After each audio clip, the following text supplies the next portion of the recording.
Welcome to S6 TV Telugu news బులెటిన్ల ముందుగా headlines.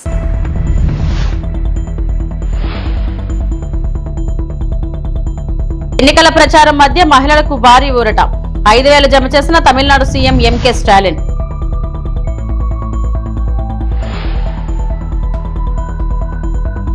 శ్రీకాళహస్తిలో గిరి ప్రదక్షిణ మార్గానికి శంకుస్థాపన. దేవాలయాల అభివృద్ధికి ప్రభుత్వం కట్టుబాటు. AP deputy CM Pawan Kalyan.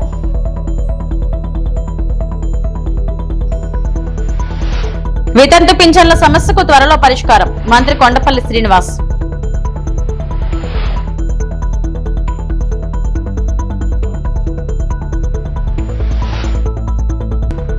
Ayaz మున్సిపాలిటీని దత్తత తీసుకుంటా మల్లు రవి.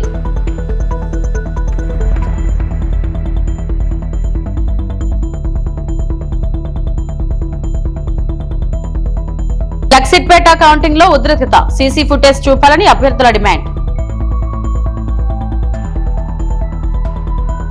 తమిళనాడు శాసనసభకు ఏప్రిల్ నెలలో ఎన్నికలు జరగనున్నట్లు ప్రచారం జరుగుతున్న నేపథ్యంలో ఆ రాష్ట్ర ముఖ్యమంత్రి ఎంకే స్టాలిన్ మహిళలకు గుడ్ న్యూస్ చెప్పారు. కలైంగర్ పథకం కింద ఒక్కొక్కరికి 5,000 రూపాయలు చొప్పున రాష్ట్రంలోని 1.3 కోట్ల మంది మహిళల ఖాతాల్లో డబ్బు జమ చేసినట్లు ప్రకటించారు. ఈ మొత్తంలో 2,000 సమ్మర్ స్పెషల్ అని పేర్కొన్నారు. ప్రతి నెల మహిళలకు అందించే 1,000 రూపాయల ఆర్థిక సహాయాన్ని ముందుగానే అందించినట్లు తెలిపారు. அதை சமாளித்து மக்களின் உயிரை காத்தது மட்டுமில்லை, அவங்க வாழ்வாதாரத்தை காக்க 4,000 ரூபாய் நிவாரணத் தொகையையும் வழங்கணும். சென்ற ஆட்சி விட்டுட்டு போன கடுமையான நிதி நெருக்கடியை சமாளித்து ஆட்சிக்கு வந்ததுமே பல திட்டங்களை நிறைவேற்றணும். நம்ம ஆட்சிக்கு வர்றதுக்கு முன்னே மாதம் 1,000 ரூபாய் உரிமைத் தொகை வழங்கப்படும்னு அறிவித்தேன். அப்போ இது சாத்தியமே இல்லைன்னு சிலர் சொன்னாங்க.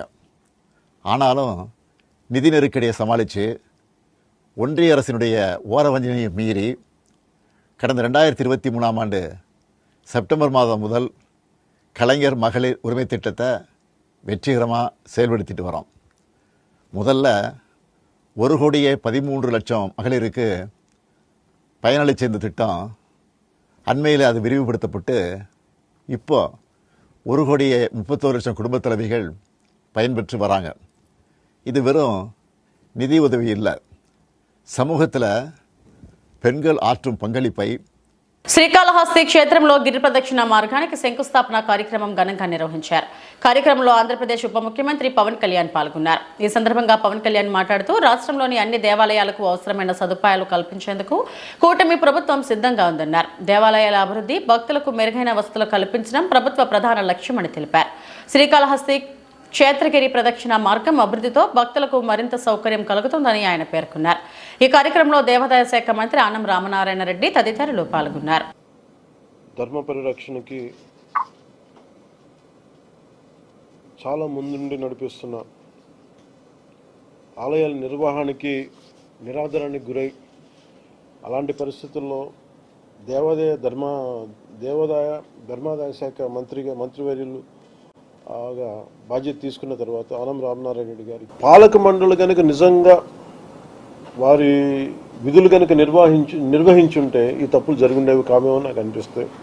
సో భవిష్యత్తులో వాళ్ళు చేసిన ఆ తప్పిదాలు కానీ ఆ అపచారాలు కానీ మనం చేయకుండా ఉండాలి. మనకి ఆ సర్వేశ్వరుడి ఆశీస్సులు మనకు బలంగా ఉండాలంటే మనం పాలిటిక్స్ అసైడ్ లేదంటే ఎటువంటి విషయాలకి తావివ్వకుండా నిజంగా మనం ఆ పరమేశ్వరుడు మనం రక్షిస్తాడు కాబట్టి ఆయన కృతజ్ఞతాపూర్వకంగా మనం అపచారాలు జరగకుండా చూసుకోవాలి. పాలక మండలి బాధ్యతను మనస్ఫూర్తిగా మీ అందరికీ ఒక విన్నపంతో తెలియజేసుకుంటున్నాను.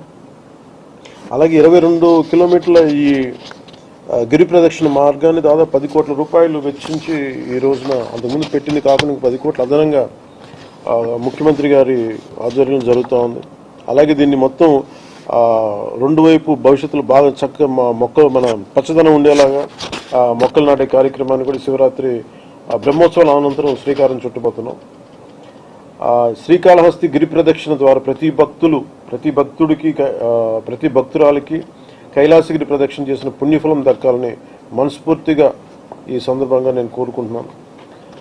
గౌరవ ప్రధానమంత్రి శ్రీ నరేంద్ర మోదీ గారి మార్గనిర్దేశకత్వంలో చంద్రబాబు నాయుడు గారి నాయకత్వంలో కూటమి ప్రభుత్వం అధికారం చేపట్టిన నాటి నుంచి ప్రతి అడుగులో కూడా మన ధర్మ పరిరక్షణకి కృషి చేస్తూ ఆలయాలకు వెళ్ళే రోడ్లను అభివృద్ధి చేస్తాను. ఇందాక మనం రామనారాయణ రెడ్డి గారు చెప్పినట్టుగా అసలు ఏజెన్సీ ప్రాంతాల్లో కూడా భక్తులు కోరుకుంటే అక్కడ ఆలయాలు నిర్మించాలని చాలా చాలా గొప్ప సంకల్పం అది.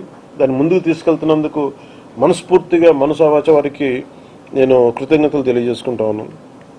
అలాగే చాలా సందర్భాల్లో కొన్ని గుళ్ళకి నేను ప్రత్యేకించి వారికి దృష్టికి తీసుకొచ్చినప్పుడు, ఉదాహరణకి ఐఎస్ జగన్నాథపురం లక్ష్మీనరసింహస్వామి వారి క్షేత్రానికి కొండపైకి వెళ్ళారు ఘాట్ రోడ్డుకి 3,70,00,000 వ్యయంతో నిర్మిస్తున్నాం. వారి సహకారం మర్చిపోలేదు. అలాగే కోటప్పకొండ పరిసరాల్లో కూడా రోడ్ల నిర్మాణం చేపడితే కోటప్పకొండ నుంచి కొత్తపాలెం గ్రామం వైపు వెళ్ళే రోడ్డుని సుమారు 4 కోట్లతోటి నిర్మించి ప్రజలకి అందుబాటులో తీసుకొస్తా ఉన్నాం. వితంతు పింఛన్లకు త్వరలో మోక్షం కల్పిస్తామని మంత్రి కొండపల్లి శ్రీనివాస్ తెలిపారు. పింఛన్ల పంపిణీపై ఉంగుటూరు ఎమ్మెల్యే ధర్మరాజు అడిగిన ప్రశ్నకు ఆయన అసెంబ్లీలో సమాధానమిచ్చారు.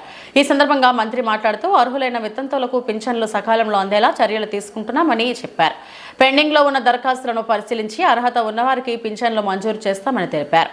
పింఛన్ వ్యవస్థను మరింత పారదర్శకంగా సమర్థవంతంగా అమలు చేసే దిశగా ప్రభుత్వం చర్యలు చేపట్టిందన్నారు. 2029 నాటికి 39 లక్షల పెన్షన్లు ఉన్నాయి అధ్యక్ష. అది తక్కువ అధ్యక్ష.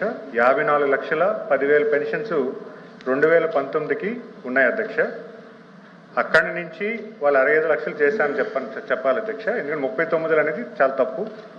54,10,000 పెన్షన్స్ 2019 నాటికి అప్పటి కూటమి ప్రభుత్వం ఇవ్వడం జరిగింది అధ్యక్ష, తెలుగుదేశం ప్రభుత్వం. మరి అలాగే పెన్షన్ తీసామని చెప్తున్నారు అధ్యక్ష. ఇప్పటి వరకు గత 20 నెలలుగా పెన్షన్స్ తీయడం అనేది ఎక్కడా జరగలేదు అధ్యక్ష. గత గవర్నమెంట్లో 6 నెలలకు ఒకసారి 6 స్టెప్ వ్యాలిడేషన్ అని చెప్పి పెన్షన్ తీసి కొత్తవి ఇచ్చారు అధ్యక్ష. కానీ ఈ 20 నెలల్లో పెన్షన్స్ అనేది ఎవరికి కూడా తీయలేదు అధ్యక్ష. పైగా స్పౌస్ పెన్షన్స్ కూడా వెంటనే శాంక్షన్ చేయడం అవుతుంది అధ్యక్ష. ఎవరైతే భర్త చనిపోతారో వృద్ధాప్యం పెన్షన్లో ఎవరైతే భర్త చనిపోతారో వెంటనే భార్యకి కష్టం కలగకుండా, ఎందుకంటే వాళ్ళు హస్బెండ్ పెన్షన్ ఆ కుటుంబానికి కొంచెం సాయం ఉంటుంది. హస్బెండ్ చనిపోయిన తర్వాత భార్యకి వెయిట్ చేయకుండా వెంటనే పెన్షన్ ఇచ్చేలాగా ప్రభుత్వం చర్యలు తీసుకుంది. సుమారు ఇప్పటికే 2,50,000 స్పౌస్ పెన్షన్స్ ఇవ్వడం జరిగింది అధ్యక్ష. మరి అంతేకాకుండా ఎవరైతే స్వర్గస్థులు అవుతున్నారో వాళ్ళ పెన్షన్ ఆగడం అనేది వాస్తవం అధ్యక్ష. స్వర్గస్థులైన వారికి పెన్షన్ ఉండదు కదా అధ్యక్ష. వాళ్ళు 4,70,000 మంది గత 20 నెలల కాలంలో చనిపోయారు అధ్యక్ష. వాళ్ళ పెన్షన్స్ ఆపడం జరిగింది. మరి అలాగే ఎవరైతే 3 నెలల పాటు పెన్షన్ తీసుకోవాలో వాళ్ళు పర్మనెంట్ మైగ్రేషన్ కింద పెన్షన్ ఆపడం జరుగుతుంది అధ్యక్ష. ఆ 3 నెలల కాలంలో కూడా 1 నెల గత ప్రభుత్వంలో 1 నెల ఇవ్వకపోతే ఆ నెల పెన్షన్ కోల్పోవడం జరుగుతుంది అధ్యక్ష. కానీ కూటమి ప్రభుత్వం వచ్చిన తర్వాత ఈ 3 నెలల్లో ఏ నెలలో వచ్చినా కూడా 3 నెలల పెన్షన్స్ కూడా ఇవ్వడం జరుగుతుంది అధ్యక్ష. ఎందుకంటే ఈరోజు చాలామంది ఆంధ్రప్రదేశ్లో వలసగా కొంతమంది బయటకి ఉద్యోగం కోసం వెళ్ళిన వాళ్ళు ఉంటారు, లేదా కొడుకు దగ్గర ఉండడానికి కొడుకు బయట ఉద్యోగం చేస్తే కొడుకు దగ్గర నివాసం ఉండడానికి వెళ్తున్నారు. వాళ్ళకి కూడా గౌరవప్రదంగా 3 నెలల్లో ఎప్పుడు వచ్చినా కూడా పెన్షన్ ఇవ్వడం జరుగుతుంది అధ్యక్ష. అమరావతి లెజిస్లేటివ్ అసెంబ్లీలో సభ్యులు అడిగిన ప్రశ్నలకు సమాధానమిచ్చారు. శ్రీకాకుళం జిల్లాలోని ప్రాజెక్టులు మరియు కర్నూలు జిల్లాలో గుండ్రేవుల ప్రాజెక్టుల పురోగతిపై వివరాలు వెల్లడించారు. ఈ సందర్భంగా మంత్రి నిమ్మల రామానాయుడు మాట్లాడుతూ ప్రాజెక్టుల పనులు దశల వారీగా కొనసాగుతున్నాయని తెలిపారు. భూసేకరణ, ఆర్థిక మంజూరులు, సాంకేతిక అనుమతులు ప్రక్రియలు కొనసాగుతున్నాయని చెప్పారు. ప్రాజెక్టులు పూర్తయిన తర్వాత ఆయా ప్రాంతాల్లో సాగునీటి సదుపాయం మెరుగుపడటంతో పాటు తాగునీటి సమస్యకు శాశ్వత పరిష్కారం లభిస్తుందని పేర్కొన్నారు. నిర్ణీత గడువులో పనులు పూర్తి చేయడానికి ప్రభుత్వం కట్టుబడి ఉందని స్పష్టం చేశారు. కర్నూలు, నంద్యాల జిల్లాలకు సంబంధించి కొడమూరు, కర్నూలు, నందికొట్కూరు, శ్రీశైలం, పాణ్యం, నంద్యాల, ఆలగడ్డ, బనగానపల్లి అంటే ఏదైతే ఈ యొక్క కేసీ కెనాల్కి సంబంధించి మేజర్గాను, అదేవిధంగా కర్నూలు, నంద్యాల, కడప పట్టణాలకు సంబంధించి త్రాగునీటి సరఫరా కోసం భవిష్యత్తులో ఆదోని, ఎమ్మినిగూరు, మంత్రాలయం, ప్రతికొండ, కొడుమూరుకు సంబంధించినటువంటి మరి ఈ యొక్క పశ్చిమ ప్రాంతానికి అవసరాల దృష్ట్యా ఈ యొక్క గుండ్రేవుల రిజర్వాయర్ని రూపొందించిన మాట వాస్తవం అధ్యక్ష. దీనికోసం 2019 ఫిబ్రవరిలో 2,890 కోట్ల రూపాయలతోటి ఆ రోజునటువంటి తెలుగుదేశం ప్రభుత్వం దీనికి అనుమతులు మంజూరు చేసి నిధులు కేటాయించడం జరిగింది అధ్యక్ష. అయితే దీనికి కొంత ఇంటర్స్టేట్ ప్రాబ్లమ్స్ రావడంతో, అంటే ఏదైతే ఈ గుండ్రేవుల ద్వారా మన రాష్ట్రంలో అయితే 11 గ్రామాలు ముంపుకు గురవుతూనే 15,200 ఎకరాలు. అయితే మన రాష్ట్రం కాబట్టి మనకి ఇబ్బంది లేదు అధ్యక్ష. కాకపోతే తెలంగాణలో ఉన్నటువంటి 5 గ్రామాలు అంటే 7,800 ఎకరాలు ముంపుకు గురవడం, కర్ణాటకలో 400 ఎకరాలు అంటే టోటల్గా 23,129 ఎకరాలు ఏదైతే ఈ యొక్క ఇంటర్ స్టేట్లో ఉన్నటువంటి ప్రాబ్లమ్స్ ఉన్నాయో దీనివల్ల ఏదైతే తెలంగాణ అదేవిధంగా కర్ణాటక సంబంధించి వాళ్ళ ఎక్స్పెక్టెన్స్ అంటే ఏదైతే సమ్మతి గురించి మనం కూడా వాళ్ళతో డిస్కషన్ చేస్తూ ఉన్నాం అధ్యక్ష. ఇంకా వాళ్ళ దగ్గర నుంచి మరి సమ్మతి ఒకటి రావాల్సిన అవసరం ఉంది. రెండవది ఏదైతే కేఆర్ఎంబి అదేవిధంగా సిడబ్ల్యూసి అదేవిధంగా ఎపెక్స్ కౌన్సిల్ అనుమతులు ఒకటి రావాల్సి ఉంది అధ్యక్ష. తప్పనిసరిగా ఇంటర్ స్టేట్ అంతర్రాష్ట్ర సమస్యలు ఏవైతే ఉన్నాయో వాటిని పరిష్కారం చేసి ఈ గుండ్రేవులను ముందుకు తీసుకెళ్లేటువంటి విధంగా ఈ ప్రభుత్వం చర్యలు తీసుకుంటుందని చెప్పి మీ ద్వారా తెలియజేస్తున్నాను అధ్యక్ష. మల్లు రవి అయాజ్ మున్సిపాలిటీని దత్తత తీసుకుని అభివృద్ధి చేస్తానని తెలిపారు. ప్రజలు తనను ఓడించినా కూడా ప్రాంత అభివృద్ధి కోసం కట్టుబడి పనిచేస్తానన్నారు. మున్సిపాలిటీ అభివృద్ధికి అవసరమైన నిధులు మౌలిక వసతులు కల్పించేందుకు కృషి చేస్తానని ఆయన చెప్పారు. రాజకీయాలు పక్కన పెట్టి ప్రజాసేవే తన లక్ష్యమని స్పష్టం చేశారు. ప్రాంత ప్రజల సమస్యలను పరిష్కరించేందుకు నిరంతరం అందుబాటులో ఉంటానని మల్లు రవి పేర్కొన్నారు. ఈ ఐజా పట్టణాన్ని నేను పార్లమెంట్ సభ్యుడిగా నాగర్ కర్నూలు పార్లమెంట్ లో దత్తత తీసుకున్నానని ప్రకటించాను. ఈ దత్తత తీసుకోవటం వల్ల ఇక్కడ రాష్ట్ర ప్రభుత్వం నుంచి వచ్చే రోడ్ల కోసం గాని, డ్రైన్ల కోసం గాని, ఇండ్ల కోసం గాని, పెన్షన్ల కోసం గాని, రేషన్ కార్డుల కోసం గాని, ఉద్యోగం కోసం గాని అన్ని రకాల స్కీములు ప్రణాళికలు ఈ ఐజా పట్టణంలో ఇంప్లిమెంట్ చేసి దాని ద్వారా ఇక్కడ ఉన్న ప్రజల జీవన విధానంలో ఒక పెను మార్పు తీసుకొని రావాలనే ఉద్దేశంతో నేను సంపత్ గారు మాట్లాడుకుని మరి దీన్ని దత్తత తీసుకోవటం జరిగింది. లక్సెట్టిపేట మున్సిపాలిటీలో ఎన్నికల కౌంటింగ్ సందర్భంగా ఉద్రిక్తత చోటు చేసుకుంది. 3వ వార్డుకు సంబంధించిన 2వ బ్యాలెట్ పెట్టెలకు కవర్ సీల్ లేకపోవడంతో అభ్యర్థులు ఆందోళన వ్యక్తం చేశారు. ఈ అంశంపై అధికారులు అభ్యర్థుల మధ్య వాగ్వాదం జరిగింది. కొంతమంది అభ్యర్థులు కాంగ్రెస్ అభ్యర్థులు అక్రమాలకు పాల్పడ్డారని ఆరోపించారు. కౌంటింగ్ ను తాత్కాలికంగా నిలిపివేసి సీసీ ఫుటేజ్ ద్వారా స్పష్టత ఇవ్వాలని అభ్యర్థులు డిమాండ్ చేశారు. పరిస్థితిని అదుపులోకి తీసుకురావడానికి అధికారులు చర్యలు చేపట్టారు. పేపర్ సీల్ కాదు సార్, ఇది ఎందుకు మీరు దానికి సమాధానం చెప్పండి. మిగతా 14 వార్డులలో క్లాత్ ప్యాకింగ్ వచ్చింది, ఒక 3వ వార్డులో ఎందుకు క్లాత్ ప్యాకింగ్ రాలే? మా ఆబ్జెక్షన్ మీరు సమాధానం చెప్పండి. మా ఆబ్జెక్షన్ మీరు సమాధానం చెప్పిన తర్వాతనే కౌంటింగ్ స్టార్ట్ చేయండి. దద్దమ్మలాగా చదువు ట్రైనింగ్ ఉండదా? ఎలక్షన్ ట్రైనింగ్ ఉండదా? చూడండి, పేపర్ సీల్ తో సంబంధం లేదు. అక్కడ క్లాత్ ప్యాకింగ్ దానికి కూడా ఉంటుంది. చూడండి, క్లాత్ ప్యాకింగ్ దానికి కూడా ఉంది, క్లాత్ ప్యాకింగ్ చూడండి, అది చూడండి, క్లాత్ ప్యాకింగ్ దానికి కూడా ఉంది. ఈ 2 బాక్స్లకు ఎందుకు ఏమంటున్నారు చెప్పండి? ఈ 2 బాక్స్లకు ఎందుకు క్లాత్ ప్యాకింగ్ ఉండదు? ఎందుకుండదు సార్ తేడా? మరి దీనికి ఎందుకు చేయలేదు అంటున్నాం మేము. ఈ 2 బాక్స్లకు ఎందుకు చేయలేదని క్వశ్చన్ చేస్తున్నాం చెప్పండి. ఈ 2 బాక్స్లకు ఎందుకు చేయలేదు క్వశ్చన్ చేస్తున్నాం మేము. చూపించండి అప్ టు డేట్. అరే వట్టిదే కావచ్చు సార్, అది వట్టిదే కావచ్చు అంటే సార్, అది వట్టిదే కావచ్చు. దీనికి ఏమైనా మార్కింగ్ ఇచ్చుకున్నారా? 3వ వార్డు గిట్ట మాకు తెలియదు. తిరుమల శ్రీవారిని నైవేద్య విరామ సమయంలో తమిళనాడు మాజీ ముఖ్యమంత్రి ఎడప్పాడి పళనిస్వామి కుటుంబ సమేతంగా స్వామివారిని దర్శించుకున్నారు.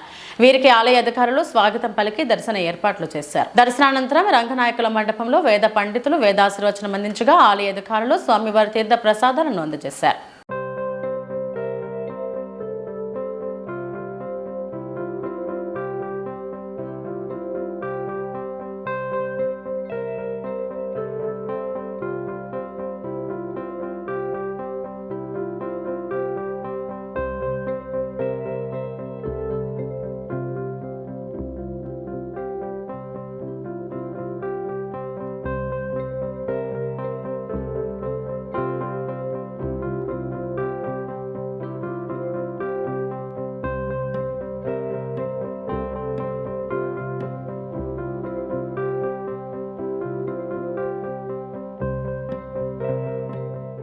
విశాఖపట్నంలోని ఆర్కే బీచ్ సాగర తీరాన మహాశివరాత్రి సందర్భంగా ఈ నెల 15న ఆదివారం 41వ మహాకుంభాభిషేకం నిర్వహించనున్నట్లు ఉత్సవ కన్వీనర్ తెలుగు శక్తి అధ్యక్షులు బీవీ రామ్ తెలిపారు. కేంద్ర మాజీ మంత్రి టి సుబ్బరామరెడ్డి ఆధ్వర్యంలో ఈ వేడుకలు అంగరంగ వైభవంగా జరగనున్నాయి. విశాఖ ప్రజలు సుఖ సంతోషాలతో వర్ధిల్లాలని, ప్రకృతి వైపరీత్యాలు రాకూడదనే సంకల్పంతో 40 ఏళ్ల క్రితం ఆర్కే బీచ్ వద్ద మహాకుంభాభిషేకానికి శ్రీకారం చుట్టినట్లు నిర్వాహకులు తెలిపారు. ప్రతి సంవత్సరం ఆనవాయితీగా నిర్వహిస్తున్న ఈ ఉత్సవాలకు ఈ ఏడాది కూడా విస్తృత ఏర్పాట్లు చేసినట్లు చెప్పారు. భక్తులచే పవిత్ర జలాలు, పళ్ల రసాలతో శివలింగానికి అభిషేకం నిర్వహించనున్నారు.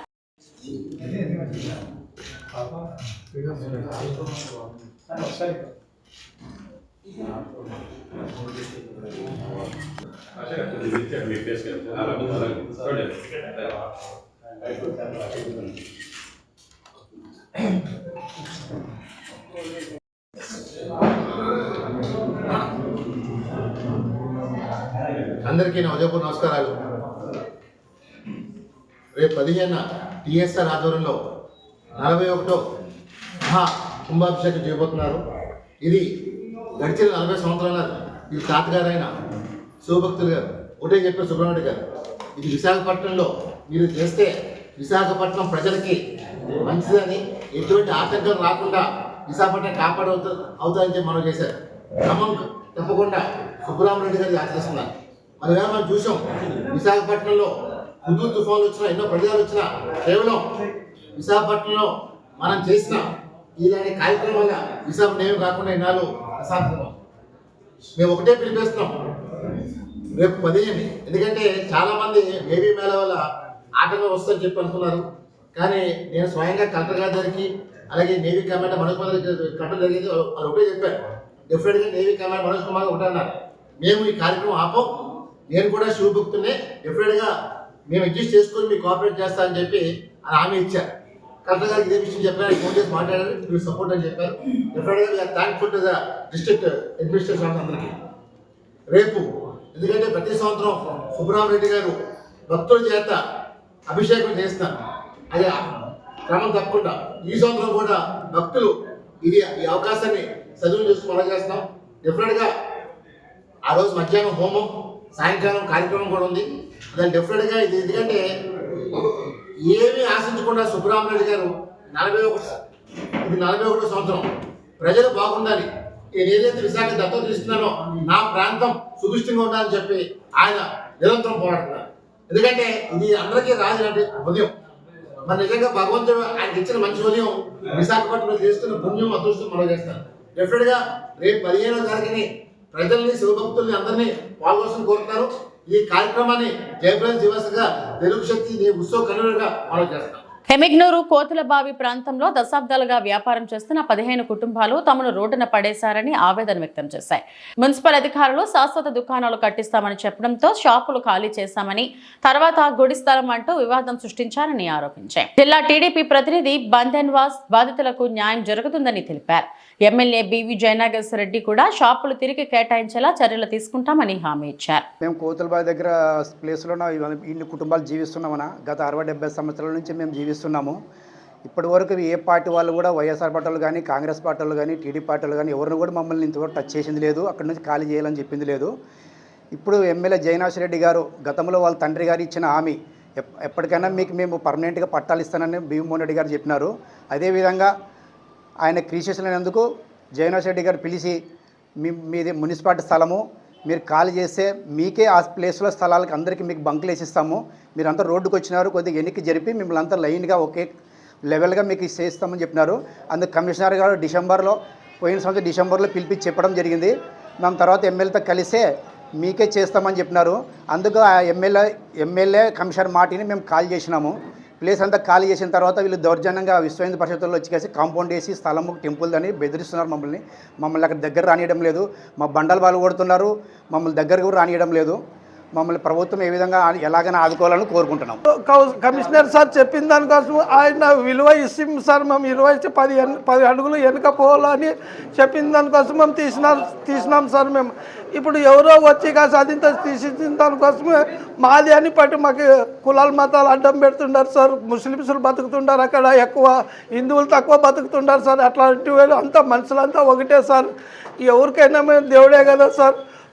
అని నేను ప్రార్థిస్తున్నాను. దయచేసి మాకు న్యాయం చేయండి సార్, తెలుగు కమిషనర్ సార్, న్యాయం చేయండి సార్. ఇప్పుడు నిన్న మరి తీసిపారుస్తున్నారు సార్, మాకు న్యాయం చేయండి సార్, దయచేసి న్యాయం. రోడ్లో పడ్డాం సార్, మా భార్య తీరిపోయింది సార్, కొంచెం చేయండి సార్. మా పిల్లలు ఉన్నారు, ఆడపిల్లలు ఉన్నారు సార్, దయచేసి మీకు నమస్కారం చెప్తాను సార్. తమ న్యాయపరమైన సమస్యలను పరిష్కరించాలని డిమాండ్ చేస్తూ రాష్ట్ర ఉపాధ్యాయ సంఘం ఆధ్వర్యంలో శుక్రవారం ఉదయం చిత్తూరు నగరంలో ఉద్యోగులు ధర్నా నిరసన కార్యక్రమాలు చేపట్టారు. కలెక్టరేట్లో ధర్నా కార్యక్రమానికి కలెక్టర్ అనుమతి ఇవ్వకపోవడంతో స్థానిక గాంధీ సర్కిల్ వద్ద ఉపాధ్యాయులు తమ ధర్నాలు, నిరసనలు, కార్యక్రమాలను కొనసాగించాల్సి వచ్చింది. ఈ సందర్భంగా ఎస్టీయు జిల్లా అధ్యక్ష ప్రధాన కార్యదర్శులు మదన్ మోహన్ రెడ్డి, షేక్ ఇలియాస్ మీడియాతో మాట్లాడారు. తక్షణమే 12వ వేతన సవరణ సంఘాన్ని ఏర్పాటు చేయాలని, అప్పటి వరకు 30% మేర మధ్యంతర వృత్తిని మంజూరు చేయాలన్నారు. అదేవిధంగా ఉద్యోగ ఉపాధ్యాయులకు రావాల్సిన ఆర్థిక బకాయిలను వెంటనే చెల్లించాలని, 2003 డిఎస్సీ ఉపాధ్యాయులు, పోలీసులకు పాత పెన్షన్ విధానాన్ని అమలు చేయాలని, సిపిఎస్ను వెంటనే రద్దు చేయాలని డిమాండ్ చేశారు. అధ్యక్షుడిగా నేను పనిచేస్తున్నాను. నా పేరు మదన్ మోహన్ రెడ్డి. ఎస్టీయు రాష్ట్ర శాఖ ఇచ్చిన పిలుపు మేరకు ఏదైతే కూటమి ప్రభుత్వం ఎన్నికలకు ముందు హామీ ఇచ్చిందో ఎన్నికల ప్రణాళికలో, ఆ ఎన్నికల ప్రణాళికని అమలు చేయాలా, ఏదైతే ఆర్థిక పరమైనటువంటి హామీలు ఉద్యోగస్తులకు ఇచ్చిందో అదన్నీ కూడా అమలు చేయాలనేటువంటి డిమాండ్తో మా రాష్ట్ర శాఖ దశలవారీ పోరాటాన్ని పిలుపునిచ్చింది. అందులో భాగంగా జనవరి 30వ తేదీ ప్రతి మండల కేంద్రంలో కూడా తహసీల్దార్లకు వినతి పత్రం సమర్పించడం జరిగింది. ఈ రోజు ఫిబ్రవరి 13వ తేదీ జిల్లా కేంద్రాల్లో ధర్నా నిర్వహించమని తెలియజేశారు. ఫిబ్రవరి 25వ తేదీ చలో విజయవాడ కార్యక్రమం కూడా చేపట్టబోతున్నాం. ముఖ్యంగా 12వ పిఆర్సీ కమిషన్ కు చైర్పర్సన్ ని నియమించాలి. అలాగే 4 డిఏలు పెండింగ్ లో ఉన్నాయి. ఆ పెండింగ్ డిఏలు 4 కూడా మాకు వెంటనే మంజూరు చేయాలి. సిపిఎస్ విధానం పైన సమగ్రమైనటువంటి విధానం మేము తీసుకొస్తామని చెప్పి గతంలో హామీ ఇవ్వడం జరిగింది. గతంలో మనకు ఎన్నికలకు ముందు గౌరవ ముఖ్యమంత్రి కానీ, గౌరవ ఉప ముఖ్యమంత్రి కానీ ఇద్దరు కూడా హామీ ఇవ్వడం జరిగింది. మెరుగైనటువంటి విధానాన్ని సిపిఎస్ విధానం పైన ప్రకటిస్తామని.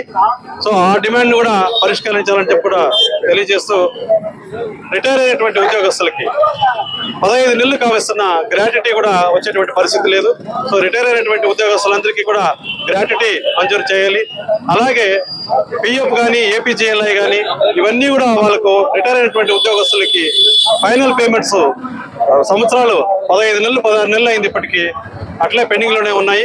సో వాళ్ళు రిటైర్ అయినటువంటి ఉద్యోగులు వాళ్ళ పిల్లలకు పెళ్లిళ్ళ విషయంగా కానీ, లేదు ఇల్లు కట్టుకోవాలనేటువంటి ఉద్దేశంతో కానీ ఈ డబ్బులు వస్తాయని చెప్పి వాళ్ళు 1000 కళ్ళతో ఎదురు చూస్తున్నారు.